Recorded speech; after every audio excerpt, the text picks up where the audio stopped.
Welcome to 340B Insight from 340B Health. Hello from Washington, D.C., and welcome back to 340B Insight, the podcast about the 340B drug pricing program. I'm your host, David Glendinning with 340B Health. Our guest for this episode is Danny Ackert with the Minnesota Hospital Association. Last November, Minnesota was the first state to release an annual report on 340B drug purchase costs and the payments that covered entities in the state received for them. We wanted to speak with Danny about that landmark report and what the 340B community should know about it. But first, let's do a quick recap of some of the latest news about 340B.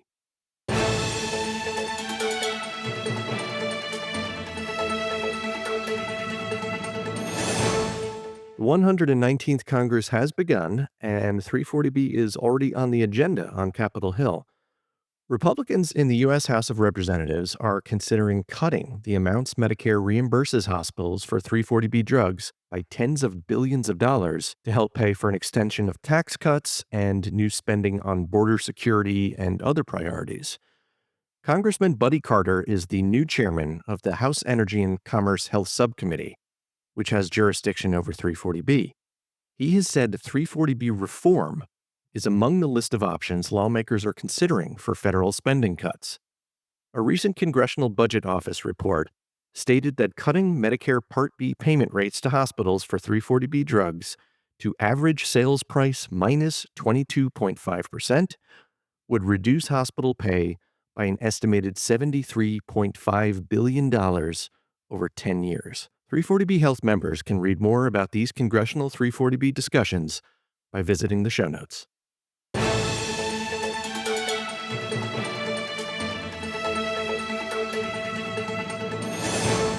And now for our feature interview with the Minnesota Hospital Association's Danny Ackert.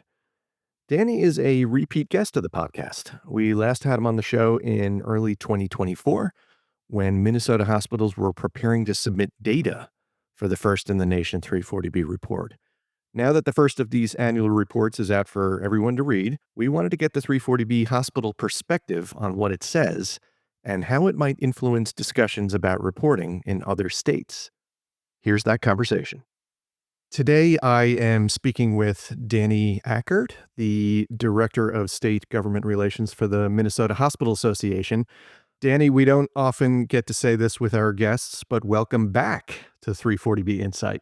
Good morning, David. Good morning, everyone. I'm glad to be back. I think the saying goes, do one podcast, have a good time, to do two podcasts, become a podcaster, and then do three podcasts, and I expect a call from a production company to start my own. So we'll go from there. Absolutely. Well, let's get started on the second one of those. So we are here to speak about Minnesota's 340B reporting requirement. And we last spoke on the topic just about a year ago at the 340B Coalition Winter Conference in San Diego. I think both of us were a little bit warmer that day. We do have a link to that episode in the show notes, and I encourage anyone who didn't hear it at the time to go listen to it and get up to speed. But for those who just need a refresher, please remind us what the Minnesota 340B reporting law established. Yeah, so at the end of the Minnesota's state legislature in 2023, law was passed at the very, very dead end of session. This law was passed that essentially required all covered entities in the state to provide a litany of information that allows the Department of Health in Minnesota to essentially take an aggregated acquisition cost and get an aggregated reimbursement and then subtract the cost of reimbursement and come up with a net savings. Hospitals in particular had a number of additional reporting requirements, like listing out the top 50 NDC codes within the 340B program. So new law has actually been passed in 2024 that added some things, made some adjustments. There's been some formal guidance released, but essentially the main target of the reporting is to uncover, their word, not mine, the unknown amount of savings that in Minnesota that 340B generates annually. Okay, and I think you had said the last time that you were getting ready, hospitals were getting ready to do their annual submissions, which I believe began in April 1st of last year. And then, of course, the first state report came out in late November. I think came out just before Thanksgiving. So, what did that first report say? There were many new figures in there. A lot received the most attention. Obviously, the top level number, which the report concluded there was roughly $630 million in net savings. Now, the report uses a different word, talks about revenues, but that was $630 million in 2023. They did go to some length to discuss the fact that administered drugs are not included, and I think we can talk about that in a little bit. Hospitals made up the largest percentage of that figure, roughly 80%. There's a focus on the costs of actually participating in 340B, whether or not you're using a contract pharmacy, whether or not you're using a third-party administrator, how you associate costs to the program. So the total costs that were associated with contract pharmacies and administrators specific to 340B was around $120 million in 2023. Okay, so you mentioned a $630 million figure. I believe that's what covered entities received in additional payments for 340B drugs than they paid for them in 2023. It seems like that might be considered a pretty large dollar figure. How has your association responded to that 340B purchase data figure? We created a fact check sheet that lists out, what the report says and actually, grounding readers in what is actually the more day-to-day actual reality of the program and how it supports safety net providers, our hospitals across the state. The report claims that this program generates hundreds of millions of dollars, and it really makes it sound like it's new money coming from somewhere else and that someone's paying for it. And we can get into that, I guess, but it's a discount program. And so the cost of drugs for safety net providers is lower. And so it's savings, it's not revenue. And so there's differences and distinctions between those two words that do matter, especially at scale of hundreds of millions of dollars, right? So $630 million is a lot of money, no questions asked. It's incredibly important in Minnesota for covered entities. But the overall spend on the delivery of care in Minnesota, the total budget for hospitals, or the total spend, it just dwarfs that number by multiple factors, and not just at hospitals, but other covered entities. So we had to really kind of talk about how the overall drug spending, overall cost of care is far larger than 340B, and that 340B remains a critical aspect to how to support it all. Another misconception or mischaracterization that we had to address is just the comparison of costs. Like reimbursement, unless there's discriminatory practices occurring, would remain the same with or without 340B. And so one aspect that is very nuanced but very real in 340B is the difference between the 340B discount price and what the actual price would have been without 340B versus the reimbursement that would have stayed the same regardless of whether or not that discount existed. So the savings that the report, or the revenue that the report says, and we definitely challenge that word again, and we'll always challenge that word, is based on the difference between the reimbursement versus the actual acquisition costs. Well, thank you for establishing that important context. You'd mentioned a little bit more about the size of this drug discount number being dwarfed by the money that's going out the door in the way of health delivery costs. Can you speak a little bit more about those costs for Minnesota hospitals? Yeah. So, even if it's $630 million, again, it's a fraction of what hospitals spend to deliver care. In hospitals in Minnesota, we're talking upwards of $15 billion. We're talking about, a huge amount of money that is directly related to patient care. And then when you look at what the program, and what 340B's intent is and how it serves covered entities, not only across Minnesota, but across the nation, you look at what public government payers are offering as reimbursement rates. And in Minnesota, we're talking about an annual $1 billion shortfall on Medicare, roughly an $800 million shortfall on Medicaid. So we're talking about a $1.8 billion underpayment from government, which is kind of one of the reasons why 340B exists, to stretch scarce federal resources. The mischaracterization is that this is just fresh new money coming in that is unaccounted for. It's like, well, we'll start with the Medicaid and Medicare underpayments, and we'll start digging out of that hole. When you just line up these numbers, the math, 340B is extremely important, but it is it's one drop in the bucket in terms of how financing and the cost of care is dealt with and administered and dispensed with at hospitals. Not only talking about charity care, but writing off bad debt. These are all types of benefits that hospitals are offering patients, offering their communities. So another thing that, is uniquely missing, that was what we would actually want in the report and actually offered language to include in the report, is what do covered entities in Minnesota do with the money? So again, the $630 million is, put on an island in this report. It doesn't have any context to it.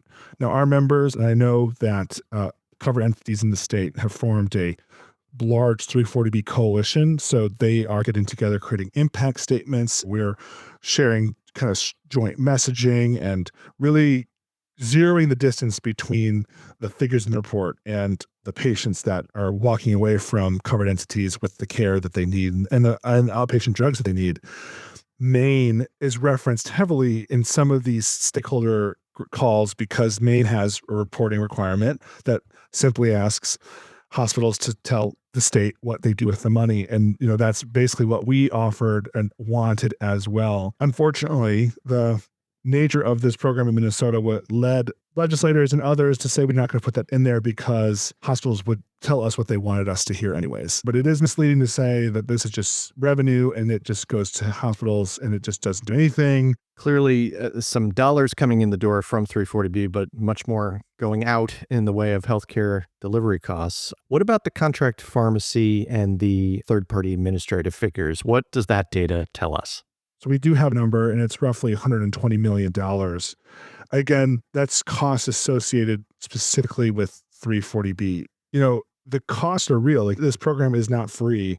I've walked through some of the agreements. I've helped when I once worked with the federally qualified health centers, helped administrators do the application and go through that process, and it's not easy. And then you have to actually get to the pharmacy side. And then if there's contract pharmacies involved, there's a lot of T's to cross and I's to dot and a lot of boxes to check and a lot of ongoing compliance and maintenance. So the costs are a necessary feature of this. And for some, if you didn't have the ability to use a contract pharmacy, if you didn't have the available TPA, you aren't able to hire an in-person, an on-staff person to do this, which would be more costly than the TPA or the contract pharmacy. Retail pharmacy, which I am not very dangerous with, is, I know, very expensive and not easy to do. That's why contract pharmacies exist. So rural hospitals, specifically in Minnesota, need TPAs just to participate in the 340B program. But again, they need 340B to keep their emergency room running or their front door open. And so, the 120 million, and the report kind of points to it as saying, this is an example that there are middlemen, there are hidden costs in all of these. They kind of put that figure out there as if 340B were not to exist, those costs were not to exist, right? We're still serving patients. That cost is associated with delivering pharmaceutical products to patients, outpatient drugs to patients. And so that patient still would need that drug with or without 340B. So there would still be costs. You represent hospitals in Minnesota and are always looking out for how public policy decisions affect them. How has the data collection and submission process gone for Minnesota hospitals in this first round? There have been a lot of questions and a lot of answers, and I want to give credit to the Department of Health here in Minnesota that they have been very active partners in asking questions about data, continuing to be engaged in what I think they would characterize as creating the best data available on this. We do appreciate all of that, but it is the first time that this has been done, and it's pharmacy, as I learn every day, is far more complicated than I ever thought. And That's just because, especially for hospitals, what our patients need is extremely complicated. And so to ask our members to kind of go through this process and put their best foot forward is priority for them. We are remaining compliant. April 1st, 2025 is right here on our doorstep. We're getting ready for our next round of reporting. So we just have some internal conversations, more questions, and this program's so valuable to us that we have nothing to hide. We just have some challenges in getting this data. Yeah, it sounds like a lot of work for hospitals and probably a lot of work for the department dealing with all these data submissions and preparing the report. At the end of the day, what is the state hoping to accomplish with these annual reports based on your perspective? I think that the way that this started, there was questions about what the actual impact of this program is relative to some of the programs we've seen California, New York, and other states pursue, which is that prescription drug purchasing program, moving all Medicaid pharmacy benefits from managed care to fee for service. We anticipate that to be something that is pursued again, which would, again, as we saw in California and New York, create problems for covered entities and roll back the 340B program, especially when it's needed so much. So this report now makes it clear what that number is in Medicaid here in Minnesota, which is around $86 million. Other than that, I think that there's just more intrigue from a lot of people outside of Minnesota. This is the first in the nation. So and we expect this to be referenced in Congress. We expect this to be referenced in many other areas. So we're kind of waiting. We're kind of in standby. We're postured to respond to whatever kind of crops up on 340B because we anticipate that to occur no matter what. You had mentioned earlier, you just touched on the fact that the state seemed very interested in administered drugs. I'm assuming that's physician-administered 340B drugs. Can you speak a little bit more about that focus? Administered drugs, and I apologize to all the pharmacists who might listen to this, they're part of a clinician visit, so there's bundled costs. There's different aspects of that visit that get bundled together, and then they're billed together, and then they're reimbursed together. And so when you look at what is all in there, as a line item of costs associated with the patient care, the reimbursement doesn't necessarily say, here's what we get for the line one, here's what you get for line two. It's just a bundled reimbursement. And so the original reporting language that was passed did not reference explicitly administered drugs. We now have administered drugs explicitly in statute. So the task set before us is to essentially create some sort of standardized, accurate process with some precision across the state to inform covered entities on how to actually pull out reimbursement specifically for the pharmaceutical product from a bundled reimbursement. But if you read the report, and again, please all read the report, you'll see that they definitely point to administered drugs as being this kind of lurking, looming, like, well, the $630 million is nothing when it's going to be more like $2 billion with the administered drugs. And, I have to just kind of point out that that's another mischaracterization. It's like, well, administered drugs can sometimes be cancer drugs. And so like the savings on that are going to be at scale larger because we're talking about an expensive drug for an incredibly important patient visit. We're like, yeah, it is, but we're also going to be adding these extremely expensive drugs that if we had to pay full freight for would make it really difficult to afford, the providers that actually provide that care. Right. There are some hospitals in the state that provide cancer care that is completely funded by 340B. And if that 340B were to go away, right, you couldn't afford that staff time to provide that care. Yeah, it seems like the constant struggle of providing more context and setting the stage correctly. How else is your association advocating to the state for how it should proceed with future reports? The first report is out there. The next one's going to come this year. And as more legislators, more people within the executive branch here in Minnesota are aware of this, it's spurring more conversations about, well, what does this mean? Is that money that we could maybe, like, what if we strike a deal with you? Can we take some of that and then put it over here? We're going to remain against that because it's not how the program works. Again, we're not getting a check from anybody. There isn't like a pot of money. It's a discount program. But it's always a great opportunity, and our members have always shown up to every stakeholder that they have to say, here's why this matters. And again, I'm going to reference the 340B Coalition, which is the full group of covered entities in the state that have said, yeah, we're going to band together on this because we see some federal turbulence ahead. We see some more state turbulence ahead. And you can't really get to a better place in healthcare if you're going to just allow this to just kind of blink off. Having 340B, having it get damaged or, reduced in some significant way is not going to really be wind at your back in achieving more health equity or better outcomes across the state of Minnesota and across the country. So this report's been in some ways a challenge, but it's also an incredible opportunity that we've used to talk about the program more, and new ears, new eyes on this is just people that we're going to convert to supporters of 340B and realize that, well, when they go to the hospital or when they need, an emergency room, that emergency room is brought to you in part by 340B. And if not, you have some bigger questions that are scarier to talk about how maybe some changes would occur and how care is delivered in Minnesota and again, across the United States. Yeah, and I want to look, beyond the borders of your state. You mentioned Minnesota's the first state to mandate 340B reporting, but you also alluded to the fact that there's a mandate in Maine. We also have one in Washington State, and certainly other states are considering such laws. So for hospitals in those states that are considering them, what do you suggest they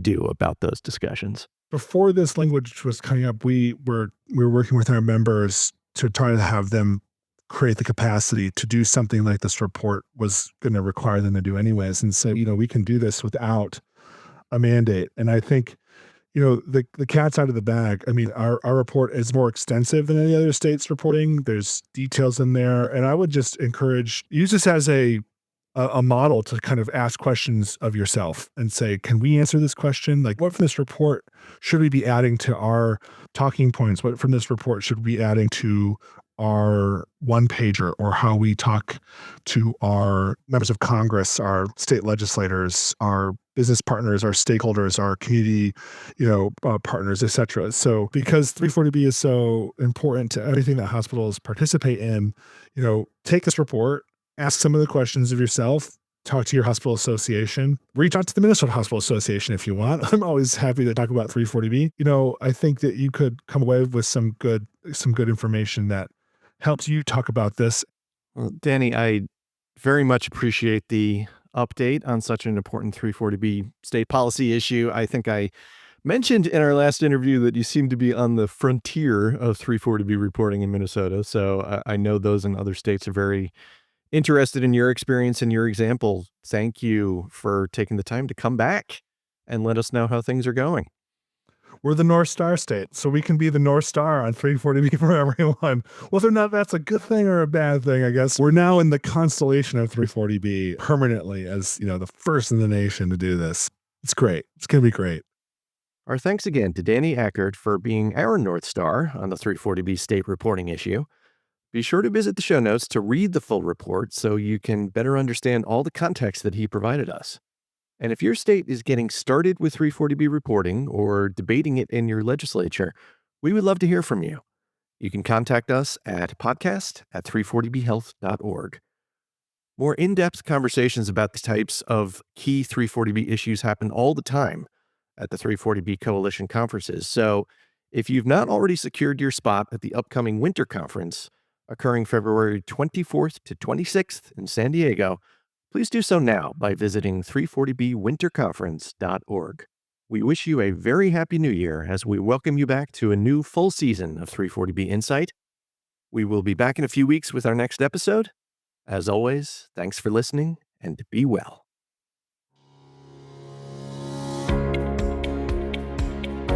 Thanks for listening to 340B Insight. Subscribe and rate us on Apple Podcasts, Google Play, Spotify, or wherever you listen to podcasts. For more information, visit our website at 340bpodcast.org. You can also follow us on Twitter at 340bhealth and submit a question or idea to the show by emailing us at podcast@340bhealth.org.